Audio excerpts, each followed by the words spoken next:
Bonjour à tous, la rencontre de Léon XIV avec la Curie et le diocèse de Rome, la messe annuelle de l'œuvre d'Orient à Notre-Dame de Paris et le succès de la marche pour Jésus en France. C'est aujourd'hui dans Cycle la sélection de l'Info catholique.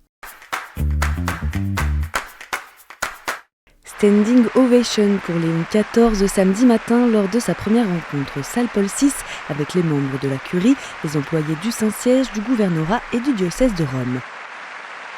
Les papes passent, la Curie demeure, a déclaré Léon XIV, les remerciant pour leur service. Dans son discours sans vocation programmatique, le pape les a invités à servir l'unité dans la charité et la vérité. Dimanche, Léon XIV a pris possession de sa cathèdre d'évêque de Rome dans la basilique Saint-Jean de Latran. Aux fidèles de son diocèse, il a affirmé souhaiter poursuivre la réforme entamée par son prédécesseur. Pour mener ce chantier si vaste comme il le décrit, le pape a garanti de son écoute pour décider ensemble. Il a aussi salué le travail d'accueil effectué pour l'organisation du jubilé. « Je vous aime », a-t-il assuré à la fin de son homélie, applaudi par les fidèles et le clergé. C'est ensuite en papamobile que le pape s'est rendu à la basilique Sainte-Marie-Majeure. Pour la deuxième fois depuis son élection, Léon XIV s'est recueilli devant l'icône de la Vierge Marie, la Salus Populi Romani, puis sur la tombe de François. Ce 6e dimanche de Pâques avait lieu la journée des chrétiens d'Orient. À cette occasion, la messe annuelle de l'œuvre d'Orient, présidée par le cardinal Louis-Raphaël Sacco, patriarche des Chaldéens, a été célébrée en la cathédrale Notre-Dame de Paris en rite chaldéen. 8 icônes ont également été bénies avec le Saint-Crème par Monseigneur Laurent Ulrich et le cardinal Sacco. Elles représentent Saint-André, Saint-Marc, Saint-Thomas, Saint-Jacques, Saint-Ignace d'Antioche, les saints Adaïe et Marie, Saint-Frumence et Saint-Grégoire l'Illuminateur qui symbolisent les berceaux historiques des églises orientales. Ces icônes seront installées ce mercredi 28 mai au cœur de la cathédrale Notre-Dame de Paris, dans la chapelle Saint-Georges dédiée aux chrétiens d'Orient et située à droite de la chapelle où est exposée la couronne d'épines.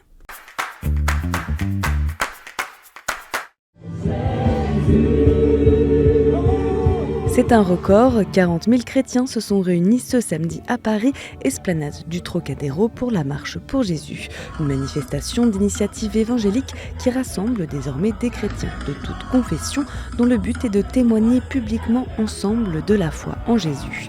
Cette année, l'événement s'est déroulé simultanément dans plusieurs villes de France, à Metz, Brest ou bien encore à Strasbourg par exemple. À Lyon, c'est une équipe interconfessionnelle en lien avec la délégation de l'œcuménisme du diocèse de Lyon qui a préparé cette première marche pour Jésus organisée dans la ville. Plusieurs milliers de chrétiens ont ainsi défilé, exprimant joyeusement leur louange. La mort me serait donc préférable parce que je suis handicapée? Non, je veux vivre. Avec Marie-Caroline Schur, ils étaient plusieurs dizaines à se rassembler près de l'Assemblée nationale ce samedi pour s'opposer à la loi sur la fin de vie. Parmi les participants, de nombreuses personnes en situation de handicap considérées comme éligibles à cette loi étaient présentes.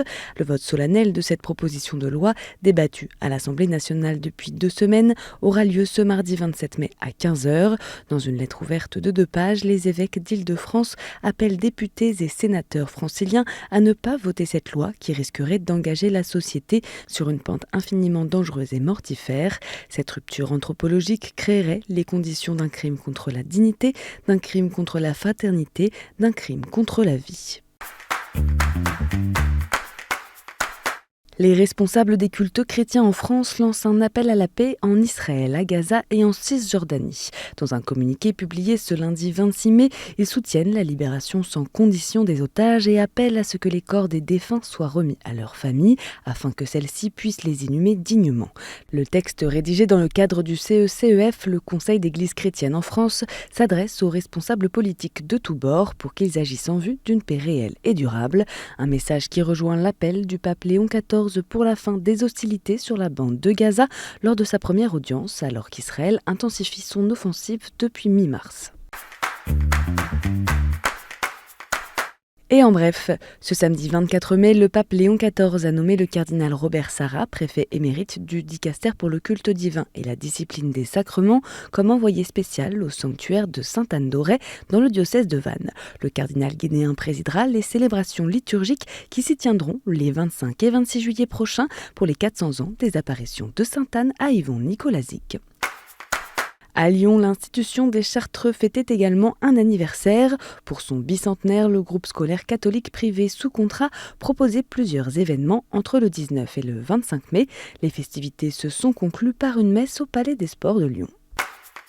Il y a 100 ans, Sainte Madeleine Sophie Bara, la fondatrice des religieuses du Sacré-Cœur, était canonisée par le pape Pie XI.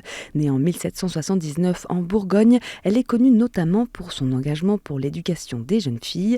Le 24 mai, Monseigneur Pascal Winzer a présidé une messe à Joigny, ville natale de la Sainte, avant de bénir la chapelle Sainte Madeleine Sophie Bara, où elle a été baptisée.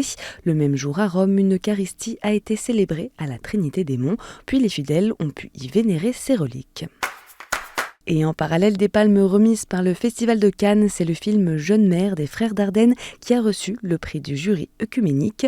Le jury a été convaincu par ce drame sur les difficultés de mères adolescentes dont l'histoire, racontée avec douceur, rappelle que même les petits gestes persistants d'affection et de soins peuvent guérir les blessures les plus profondes.